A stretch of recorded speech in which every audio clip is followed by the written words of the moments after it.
Este señor que hoy nos acompaña y yo hemos boxeado en un ring. Él antes se llamaba de otro modo y dejó la línea 1 del metro de Madrid para montarse en las olas de la Caleta, que es Plataquieta en Cádiz. Es una monja de clausura con el nombre cambiado y el cuerpo extramuros. Y se fue a una periferia kinky donde todos se cambian el nombre para descasarse con Dios y casarse con la gente. Prefiere su bocadillo de calamares a la Magdalena de Proust. Y cuando algo le nace, dice que es que un miedo perdió el ancla. Cree que contar toda la verdad es mentir y que la clase dominante no sabe predecir la revolución. Una vez, aunque les parezca mentira, le vi en silencio, pero estaba flamenqueando con la cabeza. Montero González, Montero Clef. Montero Clef, con la síncopa. Roberto, muchas gracias por estar aquí. Qué placer. Montero Clef. Gracias por traerme. ¿Tú en qué crees? Yo creo poco. Creo poco. Soy poco creyente. En todo caso, pienso o intento pensar, pero lo de creer no va conmigo. ¿Pero tú crees en la gente? Yo confío en la gente. Tengo confianza en cierta gente, sobre todo en esta generación que nos sucede, a ti y a mí. Esa generación de la que tanto estoy aprendiendo. Esa generación que ha demostrado que sí se puede y que han sido los que, fíjate, cuando hace tiempo, antes del 15M, yo hablaba con mi amigo Mario Musnik, el editor Mario Musnik, y le decía, pienso que he llegado tarde porque él me hablaba de aquella generación de José Agustín Goytisolo, de Carlitos Barral, me hablaba de Gabriel García Márquez, de la gente a la que él editó. Y yo digo, pues yo es que he llegado tarde, pero de repente, con el 15M, me doy cuenta que me han cambiado los tiempos. Los jóvenes salieron a la calle. Que yo me he adelantado a los tiempos y que me encontré en un erial, de repente, y que en ese erial florece algo y me he adelantado. En 1999 escribías, el charolito solo se fiaba de su polla. Era la única que nunca le daría por el culo. Hoy sí. Entonces no volverías a escribirlo. Date cuenta que cuando escribí aquello, esa fue mi primera obra, mi primera novela, Juan Carlos. Sed de champán, del año 99. Sí, esa fue mi primera novela y también la última. La escribí con ese nervio, con el nervio de la primera obra. Sabes que es tu primera obra y también sabes que es tu última obra. Ahora mismo, si tuviera que empezar, empezaría de nuevo así. Era la manera más precisa que había para entrar sin llamar cortésmente a la puerta. Era para derribarla entrar con las piernas, patada. Con una patada. ¿A qué le tienes miedo? Te podría decir que antes tenía miedo a un toro. Ahora... ¿Por qué le tenías miedo a un toro? Porque nunca pude ponerme delante de un toro. No está mal. Nunca pude ponerme delante de un toro. Y era algo que, fíjate, te lo digo sinceramente, me avergonzaba. Ahora no me avergüenza. Fíjate, lo que se ha conseguido, el cambio de las estructuras psíquicas que habéis conseguido en mí. Qué bueno.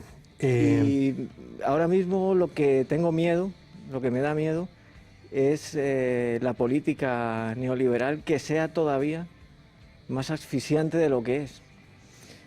Que las encuestas que he tenido oportunidad de ver hace un par de días lleguen a realizarse, o sea, llegue eso a ser posible. Las encuestas también ya son intenciones construidas por los que mandan, efecto llamada, o sea, que para un efecto llamada. Ya es como el editorial de un periódico. Sí, pero a mí me da miedo, Juan Carlos, yo soy sincero, a mí me da miedo. Hoy la del CIS, que es una encuesta más complicada, ¿no?, de falsificar, porque hay mucha gente trabajando en ella y los profesionales del CIS se defienden más. Después, como decía, del desembarco de Normandía, que supuso para Podemos Cataluña el 19%. O sea que yo creo que es un resultado del cine. Por cierto, tus libros tienen mucho de cine. Yo cuando escribo nunca pienso en el cine. Es que son dos caminos diferentes. Son dos caminos diferentes porque el cine pasa por el filtro de la retina, mientras que la literatura es lo que yo llamo pico en vena, o sea, va directamente al cerebro. Entonces yo cuando pienso en una historia, merezco una historia y empiezo a componerla, Juan Carlos, y yo no la pienso nunca en cine. Pero te puedo decir que todas mis obras me las han comprado para llevarlas al cine y no ha habido obra alguna que me la hayan llevado al cine. ¿Por qué no? Bueno, pues no, porque lo hacen pues por el sentido fetichista de la mercancía, vamos a llamarlo Hablando así. de cine, tú has bebido mucho del cine kinky, Sí. que era, yo creo que social y culturalmente lo opuesto, ¿no?, a la movida que le interesó tanto, ¿no?, al Partido Socialista, que prefería en vez de ese cine kinky, pues Pepi Lucibom y otras chicas del montón, ¿no?, o Alaska y los Pegamoides, ¿no?, que de alguna manera Algo era sin como mensaje. una desviación, ¿no?, que era mejor decir muevo la pierna, muevo el pie, muevo la tibia y el peroné, en vez de otros compromisos, ¿no?, que podían a la gente hacerla despertar de ese proceso de desindustrialización que a su vez, ¿no?, convocaba la heroína. Sí, claro, pero es que date cuenta que la relación que tiene lo de la movida madrileña es una relación poco orgánica, es una relación mecánica con la calle. Y entonces ahí lo que sucedió, yo formé parte de aquellos tiempos, de los tiempos en los que yo iba a los conciertos de gente como Topo, como Leño, Asfalto, que tenían un mensaje, que iban con sus guitarras y daban un mensaje. Y de repente pues llega todo esto, los pelos de colores y unas letras pues es del Bote de Colón y unas cosas que ya poco me interesaban, pero de repente yo pensé, bueno, esto no puede funcionar, ¿a quién le va a interesar esto? Pues sí, de repente ¿Por qué? se hace con las estructuras, pues porque se hace con las estructuras psíquicas, hay un capital que está apoyando eso, paran de machacar en las emisoras de radio, en todos los sitios, las revistas, las portadas de las revistas, en todo, solo se programan conciertos de todos los pelos de colores y con cajas de ritmo, claro, cajas de ritmos vienen a orillar a las guitarras. Y el Bote de Colón viene a orillar el mensaje auténtico de gente como Leño, por ejemplo, de Rosendo, y de gente auténtica, gente de barrio y gente que tenía un compromiso. El barrio era auténtico. El barrio. Era auténtico y por eso Sí. terminó con la heroína en las venas. Claro, pero tú date cuenta que... ¿Cuál es ese viaje? Sí, Roberto. lo de la heroína, claro, pero es que eso fue un proceso de mucha inocencia. No hay culpa más sublime que la culpa de la inocencia. Entonces, eso cogió a mi generación, que es la tuya, la cogió sin información alguna, y eso formó parte de las estructuras psíquicas, Juan Carlos. Eso formaba parte de que si tú no estabas puesto, de que si tú no te ponías, tú estabas orillado. O sea, tú eras un marginado dentro de los márgenes si tú no te drogabas. Yo tuve la tremenda suerte de mi aprehensión y de que había algo que no me terminaba de gustar. No me terminaba de gustar porque yo lo veía como algo muy autodestructivo, meterte en un servicio, en un retrete, encerrarte para meterte una cosa en la nariz o algo más agresivo como era meterte una jeringuilla. Roberto, seguiste muy de cerca a Camarón. Sí, sí. Yo creo que tú y yo, cuando éramos jóvenes, seguramente nos hemos encontrado Seguro. en el Candela, Sí. allá en aquel sótano, Sí. donde alguna vez tocó Camarón. Sí. Yo por lo menos me acuerdo. Sí, yo lo que pasa es que era asiduo al sótano, a la Cueva del Candela. La Cueva del Candela, yo era un fanático de Lou Reed y de Topo, Leño y tal, el rock, ¿no? Era lo que más me gustaba. Y Miguel Candela me abrió, vamos a parafrasear a Federico García Lorca, las últimas habitaciones de la sangre allí en aquella cueva. Yo cuando llegué allí y me di cuenta que había otra cosa, que no eran los compases binarios, sino que había una relación del compás, una relación más compleja, que combinaba el compás binario con el compás terciario y que eso me agarró y dije, qué cosa más cercana y más auténtica, ¿no? Y a partir de ahí me di cuenta que nuestras carreteras tienen curvas, que no son las curvas, que no son las carreteras apolíneas de la Ruta 66, ¿no? En una curva asesinaron a Lorca, pero él no necesitaba que lo mataran para ser universal. No, pero fíjate, que lo de Federico fue un crimen ejemplar, en el mal sentido del ejemplo. Matar a Federico significó en aquella época decir, después de este cualquiera, ¿eh? Yo estoy un poco hasta los huevos de la gente que se cree justa, que reparte culpas en la guerra de España.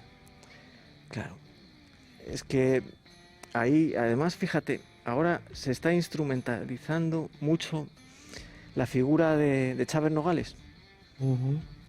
Sí, porque Chávez Nogales fue un periodista, una persona que... Buen escritor. Un grandioso escritor, una persona que estuvo siempre con el bando legítimo, con el bando de la República. Además, no solo su pensamiento discursivo era legítimo, sino su expresión discursiva también era legítima. En ningún momento, Chávez Nogales en ningún momento dijo que en la guerra civil habían sido igual de malos unos que otros. No dijo eso. Antonio Muñoz Molina ha pretendido presentarle como tal. Bueno, Antonio y muchos otros. Tal vez Antonio sea de toda esta generación que yo llamo la generación cobarde, que es la generación que nos precede, que es una generación a la que todos se lo han dado, a la que todos se lo han regalado. Tal vez Antonio sea de todos ellos yo el que más respete, a pesar de todo lo que considero que son errores, ¿no? Por su parte. Él tuvo unos principios con una raíz moral y con unos principios que nada tienen que ver con el desarrollo que está realizando ahora. Él y tantos otros, pero tal vez Antonio sea el que menos, de los que dicen esto de Chávez Nogales, de toda la generación cobarde puede ser, por decirlo de alguna manera, Juan Carlos, Antonio Muñoz Molina, de toda la generación cobarde a la que pertenece, para mí es el más valiente. Fíjate en todo lo sólido dijo que la crisis era porque Zapatero había estado desenterrando a los muertos, que es un libro que yo no he terminado nunca ni de entender ni de perdonarle. Es un libro muy injusto. No, y luego ahí tiene una novela, que es la de La noche de los tiempos, que habla de la... Pero no quiero hablar de las novelas de Antonio Muñoz Molina, que tienen muchos escenarios. Quiero hablar de las tuyas. Sí. Valle Inclán se te cuela por todos lados. Claro, bueno, vamos a ver, es que Valle es el maestro discípulo de Shakespeare, ¿no? Él es nuestro Shakespeare, Valle Inclán. Valle es el modernismo. Cuando digo modernismo, digo el barroco de principios de siglo pasado, de principios de siglo pasado. ¿Sí? Es ese Madrid que se hace plural y se convierte en los madriles, ¿no? Esos espejos deformantes, ¿no? Entonces, cuando uno construye una novela, coge los personajes y los puede ver de igual a igual, como hacía Pío Baroja, o como hacían nuestros antiguos clásicos, ¿no? Con la mitología, cuando el mundo era pregunta y tenías que buscar la respuesta, ¿no? Ahí está todas las narraciones que por boca de Homero. Ahí el personaje siempre estaba por encima, ¿no? Pero luego el personaje se cosifica, el personaje está por debajo, y ahí está Valle. ¿Tú te sientes parte de esa tradición? Hay una tradición que vincula a Cervantes, a Quevedo, a Valle, a Montero, sí. Glez. Bueno, esos son palabras mayores, pero esos son de donde uno recoge.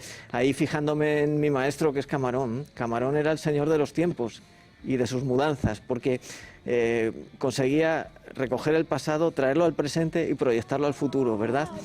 Él cogía desde su madre Juana la canastera, él cogía los cantes del Chaqueta, él cogía y los traía al presente y luego los proyectaba al futuro, porque él decía, yo voy a perdurar. O sea, fíjate, ¿no? Decía, voy a perdurar, yo voy a perdurar, sé que yo voy a perdurar. Entonces, para mí ese es el maestro. Yo intento, salvando distancias, claro, pues recoger toda aquella tradición que es Cervantes, por un lado. La línea cervantina para mí tiene poco que ver con la línea de Quevedo, es el barroco.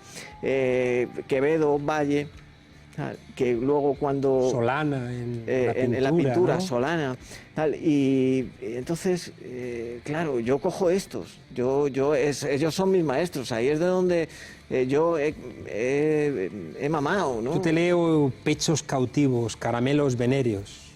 Te gusta escribir la expresión garabatos con los dedos, garabatos con las manos. Claro, pero eso son la metáfora. La metáfora es que es la reina de las figuras.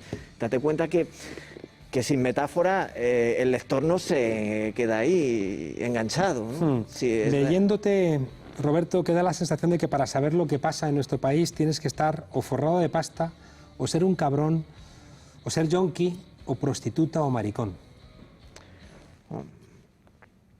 Bueno, si tienes dinero, el lenguaje tú ya sabes que tiene muchas trampas, ¿no? Resulta que si tienes dinero ya no eres moro, eres árabe. Si tienes dinero no eres maricón, eres gay. Entonces el lenguaje tiene sus trampas, ¿no? Tiene ahí sus trampas, y es algo, los eufemismos es algo que se inventó para evitar la palabra verdadera, ¿no? Y yo intento evitar el eufemismo. No voy a hablar de tu libro porque lo voy a recomendar al final, así que me lo ahorro, pero sí que quiero plantearte que te dando un premio por un libro, por El carabín y la sangre, que nace cuando a la venta de Vargas llega un camión de nazis a una orgía. Eso pasó de verdad. Me recuerda al bolquete de putas del presidente de la Comunidad de Madrid. ¿La realidad imita al arte? La realidad imita al arte porque envidia al arte, Juan Carlos. Eso es... me lo he planteado muchas veces yo, y pienso que sí, que es por envidia. La realidad tiene envidia del arte, y es por eso. Y lo de la orgía en la venta de Vargas, eso pasó de verdad. Fue un episodio que cuentan, el Lolo Picardo lo cuenta, como algo que, bueno, ahí estuvo Manolo Caracol, estuvo Camarón, estuvo tal, pero también hubo este episodio. Y yo cuando me lo contaron, yo dije, bueno, pues esto aquí esto tengo que contarlo de alguna manera. Y se quedó ahí, pero claro, eso se necesita un planteamiento, un desenlace, y eso es el final, y entonces necesitaba... pero por otro lado, descubro que Ian Fleming, el creador de James Bond, pasó, antes de ser el creador de James Bond, era un militar que estuvo encargado del espionaje en Gibraltar. Ni más ni menos que en Gibraltar. Y entonces, pues, una cosa me lleva a la otra. Y para despedirnos, tú que eres el único escritor... Un hombre que escribe. Gramsciano, no sé, eres el único hombre que escribe gramsciano que paseas al alba por las playas de Cádiz. La transición la ganaron muchos hombres y mujeres honradas, pero tengo la sensación de que hemos perdido el relato de la transición. Claro, pero se está recuperando, Juan Carlos.